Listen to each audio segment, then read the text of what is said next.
अस्सलाम वालेकुम दोस्तों and welcome back to stories by Muqaddas. दोस्तों, ये कहानी एक लड़की की है जिसका नाम साक्षी है।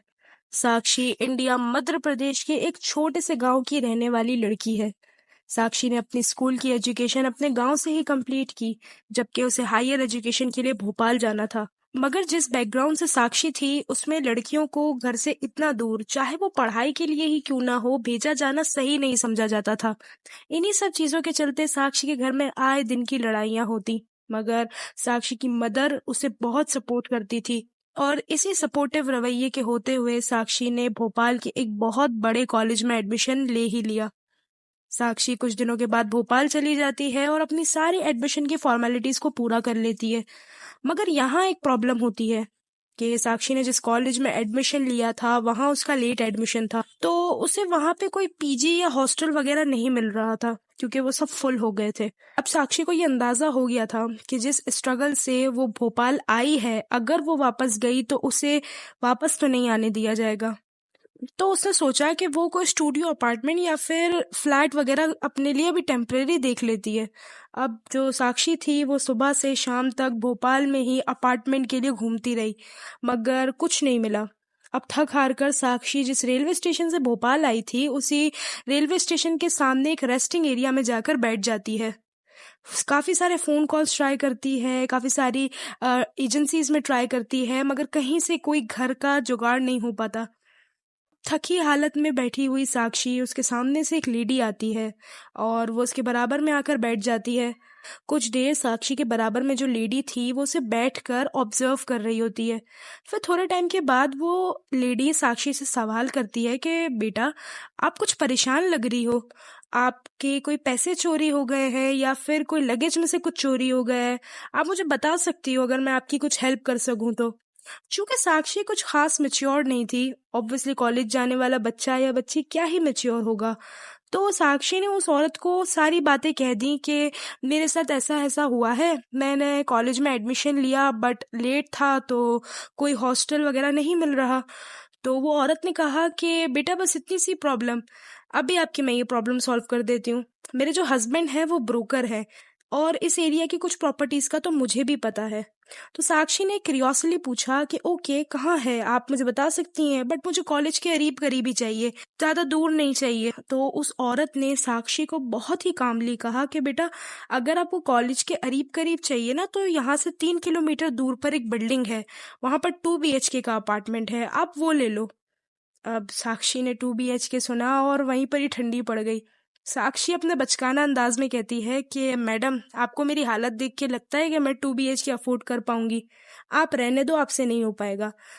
तो साक्षी को वो औरत रिप्लाई देते हुए कहती है कि बेटा, वहां पे स्टूडेंट के रहने के लिए ना मकान मालिक कंसेशन कर देते हैं, आप वहां पर जाओ, बात करो, आपका कुछ ना कुछ जुगाड़ हो ही जाएगा। चूंकि साक्षी पहले ही बहुत थकी हुई थी और रहने के लिए कोई जगह भी नहीं थी, तो उसने उस औरत को कहा कि ठीक है, मैं आपके साथ चलती हूँ, देख लेते हैं अपार्टमेंट। वो औरत के साथ साक्षी बिल्डिंग तक चली जाती है, मगर वो औरत ऊपर नहीं जाती। उसने साक्षी से कहा कि बेटा, ये बिल्डिंग में 4th फ्लोर है, इसमें 402 फ्लैट नंबर है जिसमें मकान मालिक रहता है, और 403 फ्लैट है जो कि रेंट पे देना है। ये सारी डिटेल समझाते हुए वो औरत जाने लगती है। तो साक्षी बोलती है कि मैम, अगर आप रुक जाएं थोड़ा सा और चलें तो मेरे लिए थोड़ी सी आसानी हो जाएगी। मैं क्या कहूंगी उस मकान मालिक को जाके कि मुझे यहाँ किसने भेजा है? तो वो औरत साक्षी को सामने से रिप्लाई देती है कि बेटा, आप ऊपर जाओ, मैं अपने हस्बैंड से वो फ्लैट ओनर की बात करवा देती हूँ, वो आपको कीज दे देगा। साक्षी बगैर टाइम वेस्ट किए बिल्डिंग के अंदर एंटर हो जाती है। अब वो जैसे ही बिल्डिंग के अंदर एंटर होती है तो वो एक चीज नोटिस करती है कि बिल्डिंग में बहुत ज्यादा सन्नाटा था, मतलब पिन ड्रॉप साइलेंस बिल्डिंग के अंदर। साक्षी को पहले तो थोड़ा सा वियर्ड लगा, फिर साक्षी ने कहा कि शायद बड़ी बिल्डिंग्स में ऐसा ही होता होगा, सब लोग अपने काम से काम रखते होंगे। यही सोचते सोचते साक्षी 4th फ्लोर फ्लैट नंबर 402 तक पहुंच जाती है। उसने बेल बजाई, पहले तो दरवाजा नहीं खुला, फिर उसने जब दूसरी दफा बेल बजाई तो सामने से एक बूढ़े से अंकल निकले। उन्होंने साक्षी को बोला कि जी बेटा, क्या हुआ? तो साक्षी ने कहा कि अंकल, ये 403 फ्लैट आपका है? तो अंकल ने कहा जी बेटा, ये मेरा फ्लैट है, क्यों, कोई प्रॉब्लम हुई है क्या? फिर साक्षी ने कहा कि वो मुझे ये फ्लैट रेंट पर चाहिए, मुझे किसी ने बताया कि ये फ्लैट खाली है। तो वो अंकल ने साक्षी को पहले तो अंदर बुला लिया। साक्षी अंदर गई। अंकल के साथ एक बूढ़ी आंटी भी रहती थी। साक्षी से बूढ़े अंकल ने पूछा कि बेटा आपको यहाँ का एड्रेस किसने दिया। साक्षी ने कहा कि वो जो सामने रेलवे स्टेशन है ना, उसके पास वहाँ के रेस्टिंग एरिया में एक आंटी मिली। उनके हस्बैंड ब्रोकर हैं, उन्होंने ही कहा कि आपका जो फ्लैट है वो खाली है। इतने में बूढ़े अंकल का फोन बजता है और वो फोन उठाने के लिए जाते हैं। फोन किसका था ये तो नहीं पता, मगर फोन रखते ही बूढ़े अंकल कहते हैं कि बेटा मैं आपको ये फ्लैट रेंट पर दे देता हूँ, आप पेपर वर्क कर लो और कुछ पेमेंट है वो कर दो। वो अंकल ने साक्षी को कुछ पेमेंट बताई, साक्षी ने पेमेंट करी और फिर इसके बाद वो अंकल ने साक्षी को कीज दे दी। कीज हाथ में लेते ही साक्षी ने सुकून की सांस ली कि चलो शुक्र है रहने का कोई तो ठिकाना मिला। साक्षी कीज लेते ही जैसे ही फ्लैट की तरफ बढ़ती है और वो दरवाजा खोलती है, दरवाजा खोलते ही वो देखती है कि सामने की तरफ एक बहुत बड़ा कॉमन रूम था। राइट और लेफ्ट पर एक एक रूम था और सामने की तरफ एक छोटा सा एरिया था जिसे किचन कहा जा सकता है। फ्लैट की हालत बहुत गंदी हो रही थी तो साक्षी फौरन ही क्लीनिंग करने लग जाती है। क्लीनिंग करते करते देखती है कि जो राइट हैंड वाला रूम था ना, वहां पर ऑलरेडी एक बेड रखा हुआ था। तो वो खुश हो जाती है कि चलो आराम से सोने के लिए जगह तो मिल गई। साक्षी अपना सामान सेटल डाउन करती है, घर को साफ कर कर फ्रेश होकर खाना वाना खा लेती है और फिर उसके बाद वो उसी बेड पर सोने के लिए चली जाती है जो बेड उसने देखा था। अब ये जो अपार्टमेंट था ना, इसके सामने ही कुछ दूरी पर रेलवे स्टेशन था जहाँ साक्षी को वो औरत मिली थी। अक्सर रात को वहां से ट्रेन का आना जाना होता था। ट्रेन आती थी, हॉर्न बजाती थी और चली जाती थी। अब साक्षी राइट वाले रूम पर बेड पर सोई हुई थी। तो एज पर रूटीन रात को वहां पर ट्रेन आई, हॉर्न बजाया और चली गई। तो साक्षी की भी आंख खुली, मगर अपनी दिन भर की रूटीन से साक्षी इतना थकी हुई थी कि उसने ट्रेन की आवाज पर इतना ध्यान नहीं दिया और अपने मोबाइल पे टाइम देखा तो एग्जैक्ट 2:30 AM हो रहे थे। साक्षी ने मोबाइल साइड पर रखा और ऐसे ही अपनी जगह पर करवट लेकर सोई हुई थी। अब दोस्तों तकरीबन 30 सेकंड के बाद 2:30 का टाइम हो रहा था और 30 सेकंड के बाद साक्षी को एक आवाज आती है। आवाज कुछ ऐसी थी कि जो साक्षी के रूम का दरवाजा था ना, वो कोई खोलने की कोशिश कर रहा है। जो लॉक है उसके साथ छेड़छाड़ हो रही थी। साक्षी का जो फेस था वो दीवार की तरफ था और जो उसकी कमर थी वो दरवाजे की तरफ थी। अब फाइनली साक्षी को आवाज आती है कि अब डोर खुल चुका है। साक्षी वो सारी आवाजें सुन तो रही थी, साक्षी ने डोर खुलने पर कोई रिएक्शन नहीं दिया। यहाँ पर किसी के कदमों की आवाज भी आ रही थी। किसी के कदम आहिस्ता आहिस्ता साक्षी की तरफ बढ़ रहे थे और एक पॉइंट पर आकर वो कदमों की आवाज रुक जाती है।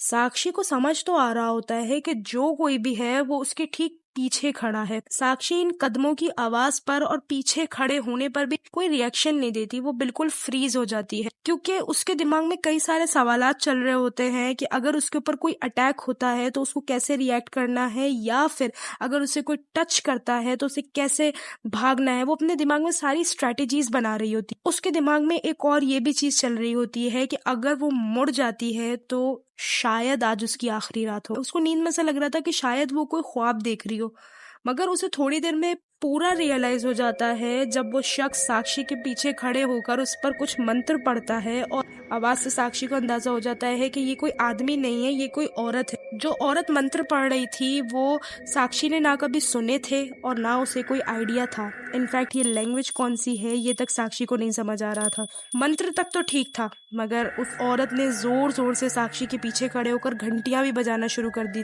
लिटरली साक्षी पूरी फ्रीज हो चुकी थी। आप ये सोचिए कि आप किसी घर में आज शिफ्ट हुए हों, अचानक से कोई आपके पीछे आकर घंटियां बजाना शुरू कर दे और मंत्र पढ़ना शुरू कर दे तो आपका क्या रिएक्शन होगा।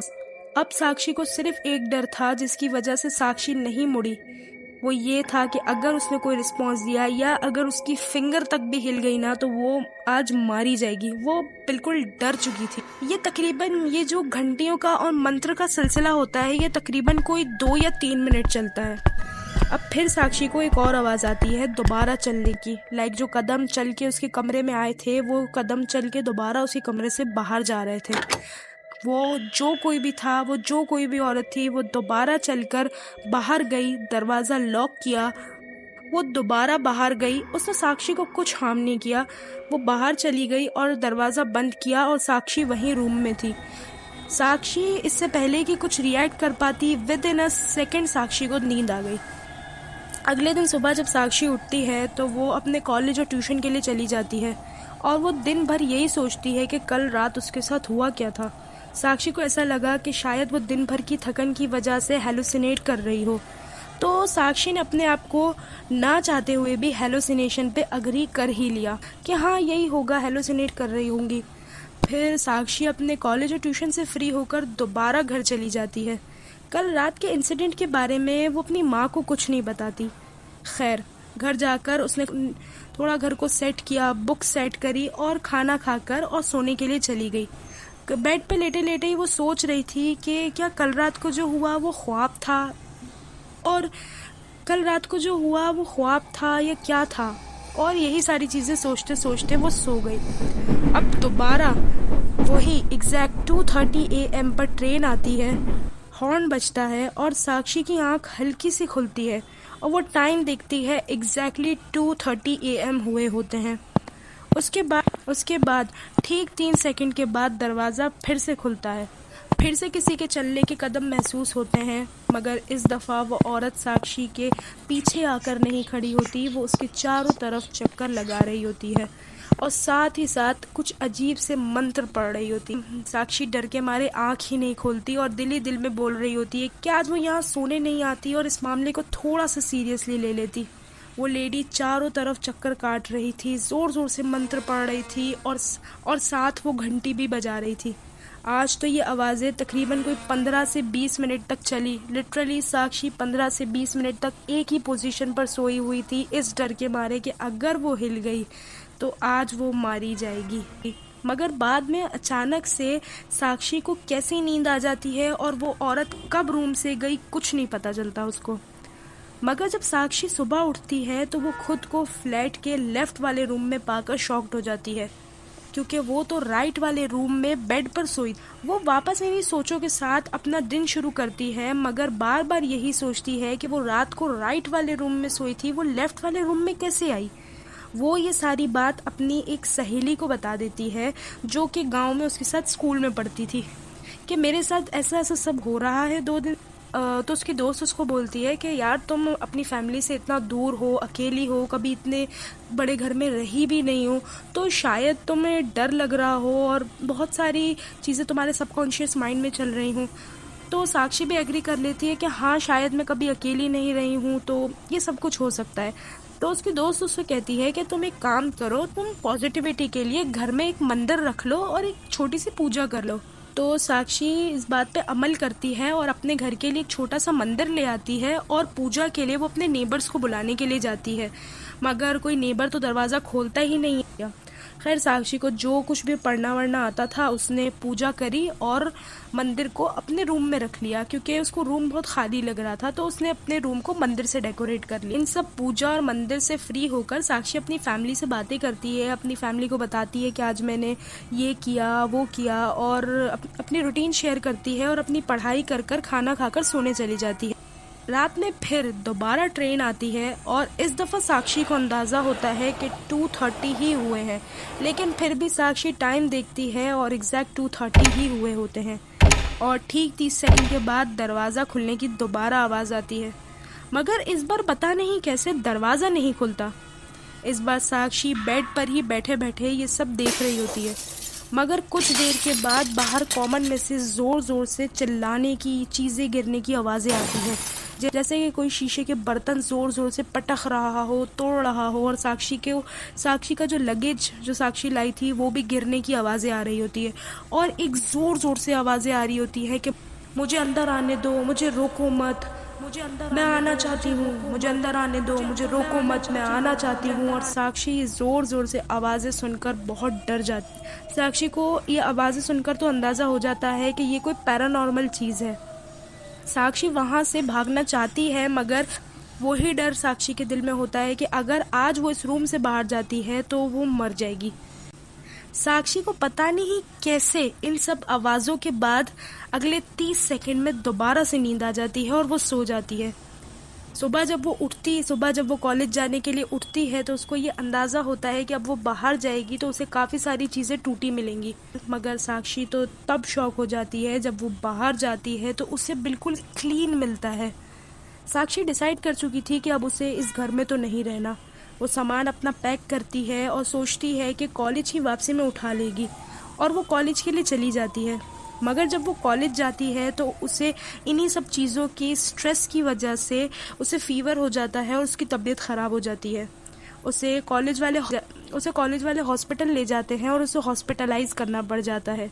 उसके बाद एक दिन के लिए साक्षी हॉस्पिटल में रहती है, और इसी बीच कॉलेज वाले साक्षी हॉस्पिटल में है ये बात उसकी मदर को बता देते हैं।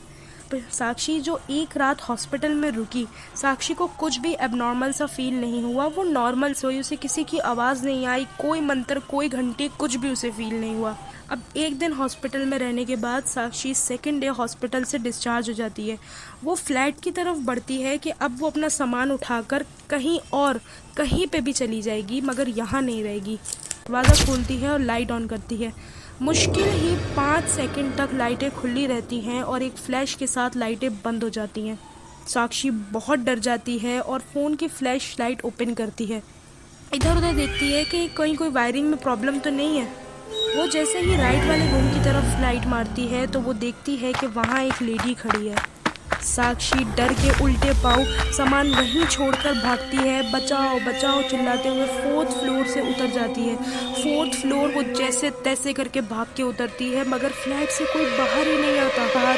साक्षी मकान मालिक के घर के बाहर भी जाकर चिल्लाती है, मगर लिटरली कोई एक बंदा नहीं होता जो बाहर है। साक्षी भाग भाग कर पार्किंग के एरिया में पहुंचती है। वो एक औरत से जाकर टकरा जाती है। वो औरत और कोई नहीं होती, साक्षी की माँ होती है, जिसको कॉलेज वालों ने साक्षी की तबीयत के बारे में इन्फॉर्म किया था। साक्षी की माँ साक्षी को लेकर फ़ौरन वहाँ से निकल जाती है और रिक्शे में बैठकर एक बाबा से बात करती है, क्योंकि साक्षी की हालत बहुत ख़राब हो चुकी थी। साक्षी को अपनी ही माँ से डर लगने लग रहा था। उसे दिख रहा था कि उसकी माँ के जो फेसेस हैं वो चेंज हो रहे हैं, अजीब अजीब सी शक्लें बन रही हैं। उसे रिक्शा ड्राइवर के भी फेस चेंज होते हुए दिख रहे थे। उसे हर किसी का फेस चेंज होता हुआ दिख रहा था। उसके कानों में आवाज़ आ रही थी, उसकी कानों में आवाज़ें आ रही थी, मत जाओ मुझे छोड़ के मत जाओ। और ये आवाज़ें साक्षी को इतना परेशान कर रही थी कि वो ऐसा रिएक्ट कर रही थी कि वो जैसे पागल हो गई है। साक्षी की माँ फ़ौरन से उसे एक बाबा के पास ले जाती है, और जैसे ही बाबा साक्षी के ऊपर मंत्र पढ़ते हैं और हाथ रखते हैं, साक्षी थोड़ी रिलैक्स्ड हो जाती है।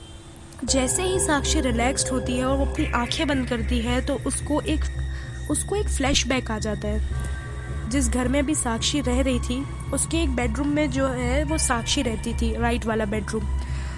एक बेडरूम है जिसमें वो नहीं रहती थी, जो कि था लेफ्ट वाला। उस बेडरूम में एक लड़की करीबन 25 या 26 साल की है। वो अचानक से रात को 30 AM पे ट्रेन के हॉर्न बजने पे अचानक से उठती है और कुछ पूजा की चीज़ें उठाकर वो वहाँ से ऑल द वे हॉल को क्रॉस करके बेडरूम में जाती है जहाँ साक्षी सोती थी। उस बेडरूम में जाने के बाद वो कुछ मंत्र वगैरह बोलती है। एक स्टैचू दिखता है साक्षी को, जो कि कोई अजीब सा था, ब्लैक कलर का। वो उसको फ्लैश में क्लियर नहीं दिख पा रहा था, मगर वो श्योर थी कि उसने कभी वो स्टैचू नहीं देखा उस घर के अंदर। तो साक्षी देखती है कि वो उस स्टैचू के आगे वो औरत कुछ मंत्र पढ़ती है और वही घंटी बजाती है, और ये वही मंत्र थे जो साक्षी पिछले 3 दिन से सुन रही थी। फिर वो औरत उस फ्लैट से बाहर चली जाती है, जैसे कि साक्षी को भी पैरों की आवाज़ आती थी उल्टे पाँव चलने की। औरत वापस और जो सामने रेलवे स्टेशन था वहाँ जाकर बैठ जाती है, और वहाँ से वही ट्रेन निकलती है, उस औरत के हज़ारों टुकड़े कर देती है। ये चीज़ साक्षी देखती है और उसे समझ आया कि एक्चुअल उस घर में हुआ क्या था। इसके बाद वो बाबा बताते हैं कि वो जो लड़की थी जिसके हज़ारों टुकड़े हुए थे, उसका एक बॉयफ्रेंड था। वो बॉयफ्रेंड और उसकी पूरी फैमिली काला जादू पे बिलीव रखते थे और करते भी थे। कहीं ना कहीं उस लड़के ने उस लड़की को इस चीज़ में इन्वॉल्व कर लिया था और उसने भी इन्फ्लुएंस में आकर इन सब चीज़ों को करना शुरू कर दिया था। और एट द एंड काले जादू के असर की वजह से उस लड़की ने अपनी बलि दे दी। और दोस्तों, साक्षी ने जिस औरत को अपने फ्लैशबैक में देखा जिसने सुसाइड करी थी, वो औरत और कोई नहीं, वही औरत थी जो साक्षी को रेलवे स्टेशन पे मिली थी, जिसने साक्षी को अपार्टमेंट तक छोड़ा था। इस सब हादसे के बाद साक्षी कुछ वक्त के लिए अपने घर चली जाती है और कुछ दिनों के बाद उसके कॉलेज में जो लड़कियां थीं फ़ोन करती है कि तुम तो गायब ही हो गई हो। तो साक्षी ने अपने दोस्तों को बताया कि मेरे साथ ऐसा ऐसा हुआ। तो उसके दोस्तों को नॉर्मली यकीन नहीं आता, उन्हें लगता है कि साक्षी बस ऐसी बातें बना रही है अपनी तरफ से। तो उसके दोस्त कहते हैं कि ठीक है, हम देख कर आते हैं कि आज उस अपार्टमेंट में कौन रहता है।